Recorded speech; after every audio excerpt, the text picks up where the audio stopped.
Teams are in need of critical players in critical positions. A couple of them scrambling around are Liverpool, Chelsea, and one or two others on top, but specifically Liverpool and Chelsea. And I'd imagine there are still some other big deals to be done this summer. If you enjoy that kind of thing, well, then let's talk about the possibilities for Moisés Caicedo joining Liverpool. In this video, I'm going to tell you how he would fit into the Liverpool side, but also what his fit would be, possibly to go somewhere else, and then also what I actually think is going to happen this summer. Moisés Caicedo, of course, would fit into the South American contingent at Liverpool quite well, and yet Liverpool have lost two of their South American contingent this summer, Fabinho and Firmino, both leaving. But there are still some guys in there that you would want to, say, push as big South American faces. Zoom out a little bit though, right? He's been linked with so many teams this summer, right? He's been linked with Chelsea. Chelsea probably still the primary favourites to get him, and apparently a lot of the people in the media saying they still are ahead of Liverpool, even though Liverpool seem to have outbid them, even though Liverpool haven't really put in a bid, even though Liverpool may have put in a bid, even though it doesn't really matter if Liverpool put in a bid or not, because the only time that really matters is when the guy's holding the shirt. Arsenal also apparently interested earlier this summer. They then got Rice. Does getting Rice, I mean, does it negate the need for a Moisés Caicedo? Probably not. But does it take you out the race in terms of cash? Probably not for Arsenal. Man City had apparently a meeting the other day talking about the Caicedos, the Mitomas, some of the big faces within that side. And then Manchester United were apparently interested at one point. But now they're looking at other options, and it seems fair enough. Like, you know, I love the dynamic that they've got in that midfield. Though, in the long run, they still do need to replace Casemiro. Now, don't get me wrong here, right? If I zoom in a little bit more, you see, I already made the thumbnails for Lavia. I already made the thumbnails for Andre. Did I put out either of those videos? No. Should I have? Probably. Both of them would have been very valuable players to Liverpool this summer. And in fact, you might still see Lavia in a Liverpool shirt. You may still see Andre in a Liverpool shirt, given what is happening in South America. But the two key players that have left this summer and have left Liverpool in need immediately of a Caicedo, well, number one is Fabinho. Fabinho played the six. Liverpool no longer have what you call a natural six in that position. And well, Henderson, he was a huge actor in that midfield, someone who covered a lot of positions, and also led, not only by example, but also vocally. I think Caicedo probably covers one rather than the other, which is the action rather than the vocals. But Liverpool have got new leaders in that midfield area and also throughout the squad. Let's see how he would fit in. First of all, I need to talk about his defensive qualities. I've got two YouTube videos. I'm not going to play them to you. I'm not an idiot. But you can go watch these. I'll link those down in the description below. I think what's key about Caicedo is, first and foremost, he is a defensively minded player and has always been a defensively minded player. What he has unlocked whilst at Liverpool is this, whilst at Brighton, is this idea that you can be defensively minded and also look forward, right? You can be a box to box, which I'm not really sure he would ever play for Liverpool or any of the top sides, but you can cover so many different positions that this adaptable box come different midfield shape is just so key. And that's why he's worth apparently the 100 million price tag they're putting on him. Within that defensive area, not only does he sit as a six, and I can show you that in a second, but he also gives everyone that he goes to the ability to press.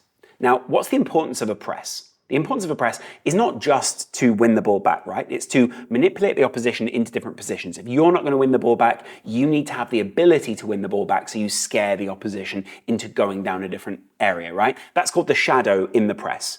These kind of things are important. Winning the ball back, of course, is great. Winning the ball back in the right positions is, of course, even more important. Caicedo would be incredibly important in that. He's very good at winning the ball high up the field, but he's also very good at, and I think this is what's key, winning the ball back when a player wants to turn him, when they've gone past the initial press, and Caicedo is that second phase of pressing, if you like, or one of the guys who's outside the shadow areas. He gets right up to a player. He can standing tackle, he can tackle on the ground. This is one of those two, right? Mitoma got fouled. I think Caicedo defends Mitoma against Martinelli, right? So there was these whole series of things that happened, right? Mitoma and Martinelli were having like this battle, and then Caicedo just comes in, bang, Martinelli goes off injured. And I think you see like Mitoma and Caicedo kind of high five, or, you know, there's some sort of exchange between the two of them afterwards. You can see he's got that nasty guy aspect to him, but also the fact that he's got the other players back. Liverpool need that in that midfield. At the moment, they're pretty light on that. You'd say that Szoboszlai At McAllister, Trent, and even Curtis. Curtis isn't going to play the 6 long term for Liverpool, but Curtis, none of them are more defensively minded. And whilst they might be becoming more defensively responsible, doesn't mean that they scare the opposition or that the opposition fear them in the roles that Liverpool want them to play. So they need someone in that kind of position there, right? He's great for that. Not only that, but if someone can't turn you, which is what was so bad last season, Liverpool's first line of press would just get broken, and then the second line of press, Fabinho, would just be run by, or another midfielder would just be completely run by. The frustration was that, right? The key then is to turn the press into a build, which this season would be alongside, say, a Trent Alexander-Arnold or a McAllister or even a Szoboszlai, but predominantly these two are picked out, mainly because Trent would be the guy who would be alongside him in the midfield. I'll break that down for you in a second, but also because McAllister has played alongside a Caicedo before. Is it any wonder that the other midfield players playing alongside McAllister both had 8.1 and 8.0 games? And I'm not saying that these ratings are in any way kind of, reflective of the overall game, but the fact that these guys are playing so well and Moisés Caicedo is playing his role within that is really important. The two wingers and they're having a really bad game. I don't actually remember which game this is from, but it is a game from last season, so a relatively recent game, right? Not only that, but you see the players immediately behind Caicedo also having particularly good games as well. That side looking particularly good for Brighton. Why? Well, just look at where Caicedo played. Of course, he's also an adaptable player, and I think part of the adaptability and part of what is important about Liverpool, or specifically Liverpool going forward, is that adaptability. If you look at where he plays in midfield, and if you look just where he plays in general, he's going to enable the likes of Trent Alexander-Arnold to play better.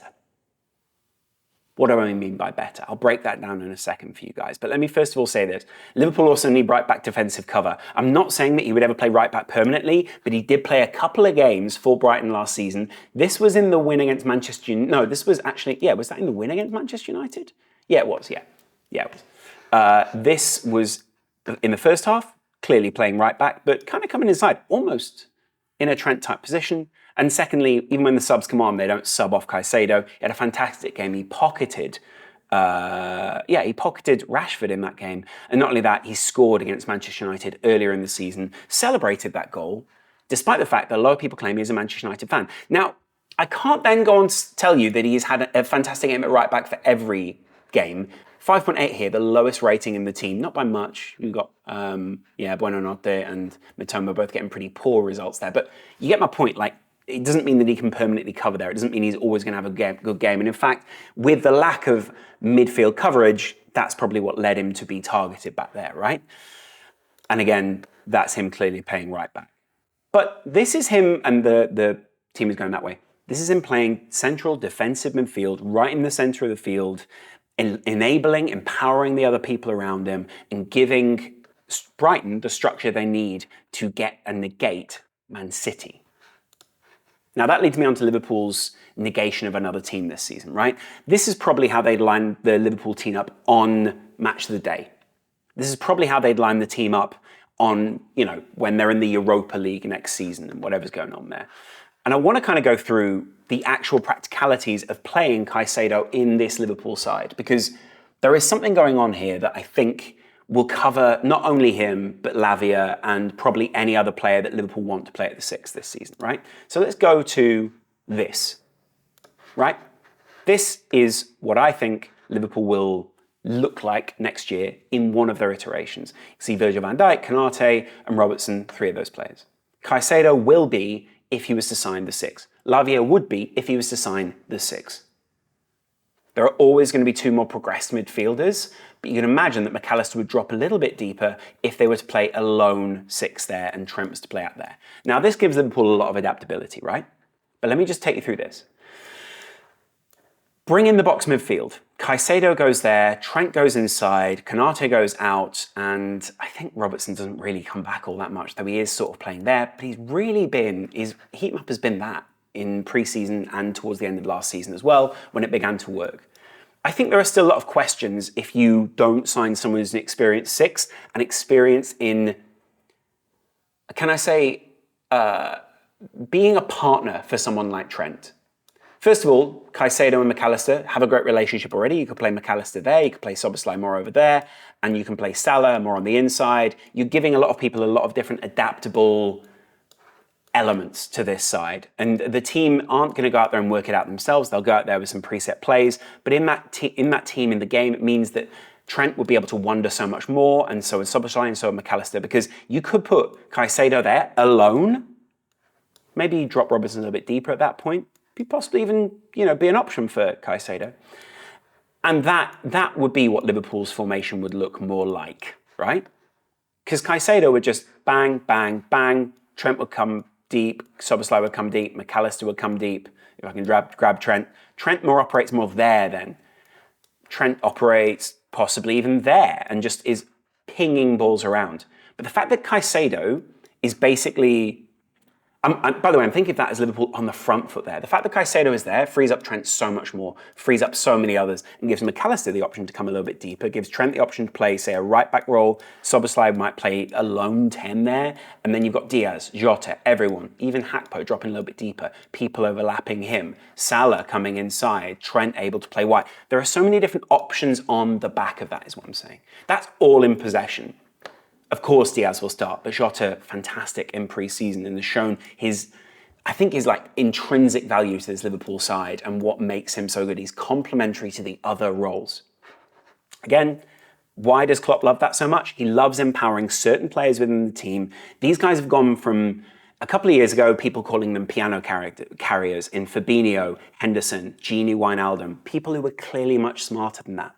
Those roles have become a lot more appreciated now, and the analysis of McAllister, Szoboszlai, Trent, even a six like Fabinho, has become so much better that we don't reduce them down now to just, they just get rid of the ball and move on. Now, of course, they weren't creative players like McAllister and Szoboszlai in the same way, but Gini had that in him. Hendo had that press in him, that intensity, that distribution. People underappreciated him in that role because they were focusing on other people, and the analysis wasn't as deep back then. Probably partly my fault. But what you do out of possession is this. You spread these guys out wide. You put Verge there probably.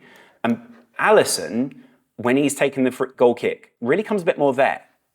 Trent then, and he's not centre back. Trent then and Caicedo both drop deep to receive the ball. Now, if you're the opposition in this particular scenario, and this is what I wanted to cover, Liverpool just in early build-up phase possession, then do this, right? There's two options. Who do you then cover, Caicedo or Trent? Does Trent go a little bit further on? Caicedo comes to accept. He's excellent at breaking a press, turns and goes away. Same for Lavia. This is exactly where Lavia loves to play, right? But let's just focus on Caicedo for a second. They then turn, and you've got another option for Trent then to drop deep. That's in the end of the possession there, but they've just got a goal kick or a free kick deep, or they've just got some sort of rotation of possession there. Weirdly, that's very similar to the 6 that Roberto De Zerbi plays at the moment at Brighton. So he's clearly comfortable in that role. If you then, though, go out of possession and you need to look a little bit more compact, and what Trent has sort of struggled with earlier in pre-season, but also I think Liverpool have struggled with in midfield because they need the numbers in here because they don't have a natural 6, Trent then looks a lot simpler to drop out wide and cover whoever it is out there. Konate feels a lot more comfortable. He's got a natural 6 in front of him, and Caicedo can sit there. You don't only need one of these guys to come back. You've got your unit of 4, you've got Hakpo. You could probably drop him even a little bit deeper to be able to play and overlap with the Szoboszlais and McAllisters. But you've got so many more options in there in terms of movement when you have a natural 6. Now, I get it. You could probably write the name Jones in there, right? And you can get the accepting of the ball from that back line. But out of possession, of course you want someone who's in there and able to break up the play. He makes standing tackles, sliding tackles, all these kind of things. What he does is he enables Trent so much more, he enables Robbo so much more, he makes Virgil van Dijk feel so much more comfortable, and Konate doesn't look nearly as vulnerable when he's out here. Caicedo able to cover, come in deep. All of that is to say, I actually don't think Liverpool get Caicedo. I think they still go for Lavia. I think they still need 2 midfielders, but I think they'll only get 1 in this transfer window. It's interesting, though, because the slow bids on the likes of Lavia, the slow bids on a number of players this summer, indicate that Liverpool aren't 100% sold on one player so far. They're still playing the market. They're still out there trying to get a very specific option, but more likely value for money with that option, right? And so when people say, oh, Lavia, he's played so many great games, he's really only played one great season for Southampton in the Premier League. And sure, he's been very promising. There is a buyback option for City next year. 40 million goes straight into potentially Brighton's pocket next season. Southampton's pocket next season, right? Money goes into Brighton's pocket, so much money. They're apparently looking at other players. They want rid of Moisés Caicedo while they can get peak value for him. And when I'm saying rid of, Liverpool probably will go for Lavia. Liverpool will probably end up paying the 50 million for him. But the fact they're dragging their heels on this, the fact they're looking around, the fact that they're just, I think, probably just making contact with other teams and showing the likes of Southampton they're willing to go elsewhere is all a bidding tactic. I would love Caicedo at Liverpool. I think the fact that Liverpool won't pay 50 million for Lavia shows they probably don't think he's worth that, or they think they can get better value elsewhere in the market. They're putting out these tentacles elsewhere and seeing what else they can get. Caicedo is one of them. He's well worth 90, 100 million. Young, fulfills everything you need in the Premier League, is Premier League proven, all these kind of things. Same with Lavia to an extent, but Caicedo has played at a very top level, clearly can be coached to a very high level, and does the defensive jobs that possibly we don't yet see Lavia doing. Lavia able to go forward, but leave quite a lot of space behind him, able to turn, but we've got players that can already do that in the team. We want someone who profiles more like a Caicedo, right? So I'm interested to know what you guys think in the comments below. Will Liverpool go for Lavia? Will Liverpool go for Caicedo? Where will Caicedo go? Would it be good to get an Andre, someone like that this summer? I'd love to see Andre at Liverpool. I'd be profiling him in another video. Same with Lavia. Let me know what you guys think in the comments below. And let's get that conversation started. I think we need an overall Liverpool chat. Possibly, I'm going to say early next week, when we've seen them play, when we've seen how they set up, even if that is temporary. It's going to be interesting to see what we do. The fact that Klopp said, and I thought this was fascinating, they will be playing a makeshift or formation which is a holding formation rather than the long-term formation, I think shows where he knows the transfer window is at for Liverpool. And it means they're in for someone. But I'd love to know who. Let me know who you guys think it is, and I will chat to you in a little while. Much love.